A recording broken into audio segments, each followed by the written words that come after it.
What's up, y'all? It's your girl Phoenix Novell, and I am chilling with the one and only Marcus So, an amazing DJ that I had the pleasure of meeting when I was working for a security company. Yes, look, we're artists, but we also got to pay the bills too sometimes, you know what I'm saying? Here in California. So I wanted to take this time to introduce you guys to Marcus because he is my first DJ interview, and I'm very excited about it.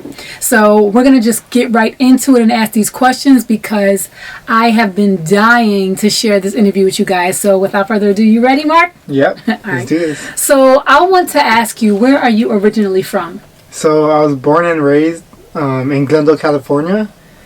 I've been living there my whole life, and that's where my music life started, basically. Okay, cool. Yeah. Okay.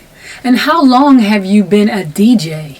So DJ, I've been, I want to say roughly around like 3 years, around there. Yeah. Okay. And what is your DJ style?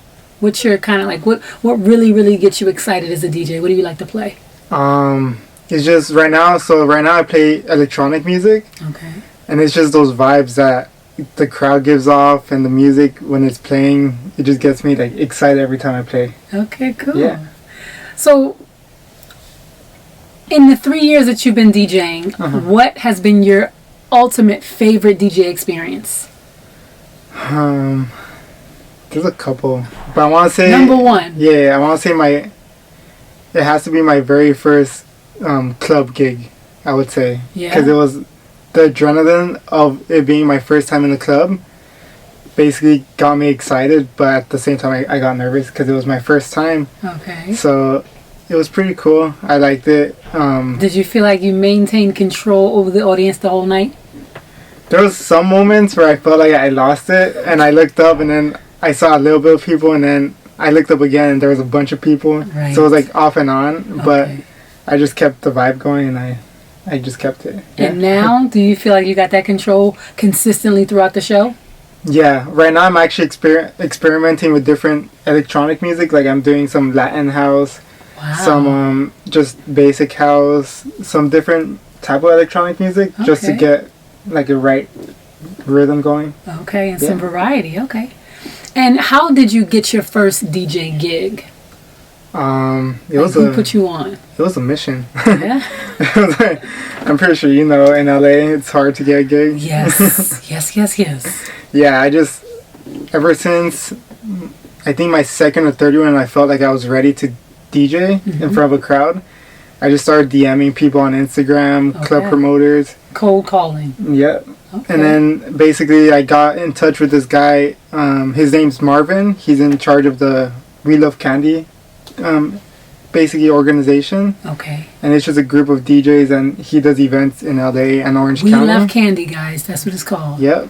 Make sure to hit them up on Instagram. Okay. And basically he was the one who it was funny because on the very first day of the year, he actually called me saying that he wants to talk to me to get a gig going. Wow. After you sent him some of your videos and stuff? Yeah, I DM'd him, sent him my SoundCloud, everything, and he just texted me back. Yeah. And how's the money? Like, you get paid right?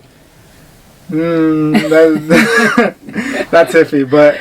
You get paid in experience? Yeah. Okay, cool. So I feel like right now, since I'm beginning, I'm not really worried about the money that much. Okay. But I'm pretty sure in the future I'm going to start... Yeah. Get them bills in.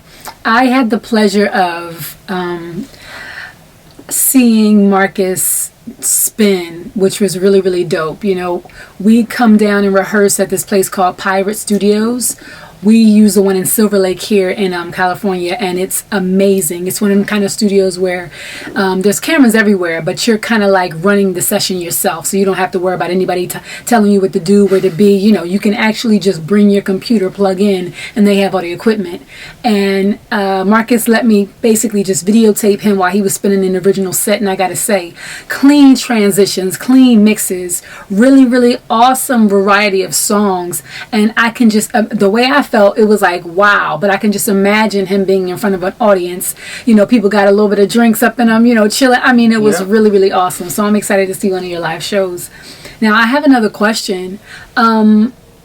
you know, some people want to give us advice that we don't ask for. Some people we actually do want to get advice from.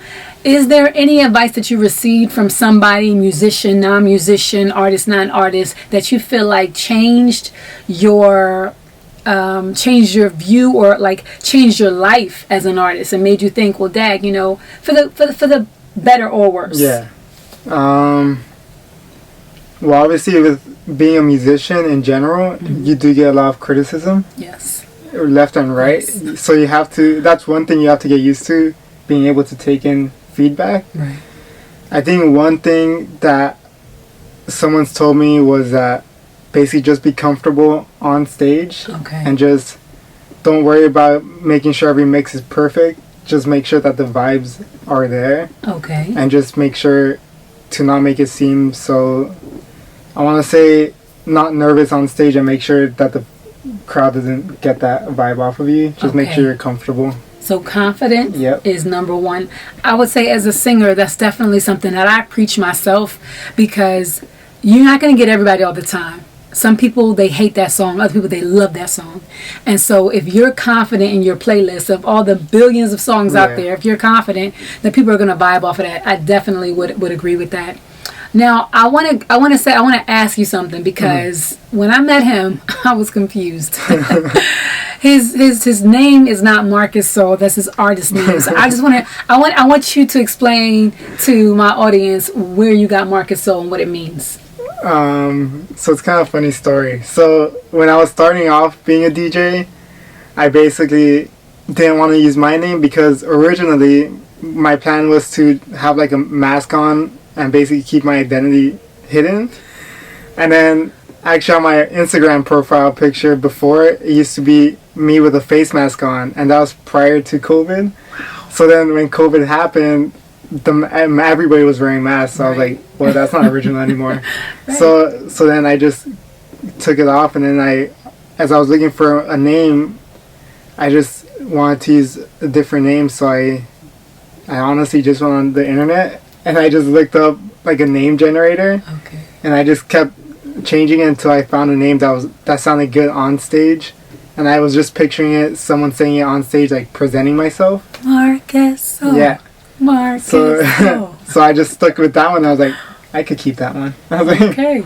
Now I know soul means like it's sun. Sun, yeah. What about Marcus? You know, does that have any significance, or you just like the way it sounds, the way it hits? No, I just like, yep. Yeah. That's what There's it no is. meaning to that, yeah. Now I have included all of Marcus Soul's social media links, so make sure you guys check him out at your earliest convenience. This guy is on Come Up, doing his thing here in LA, and I'm sure you'll hear so much about him as an artist. Thank you so much for joining me, Marcus. Yeah. I appreciate you. And once again, guys, thank you for tuning into another Musicians on Gigs episode. Peace. Marcus Soul. Marcus Soul.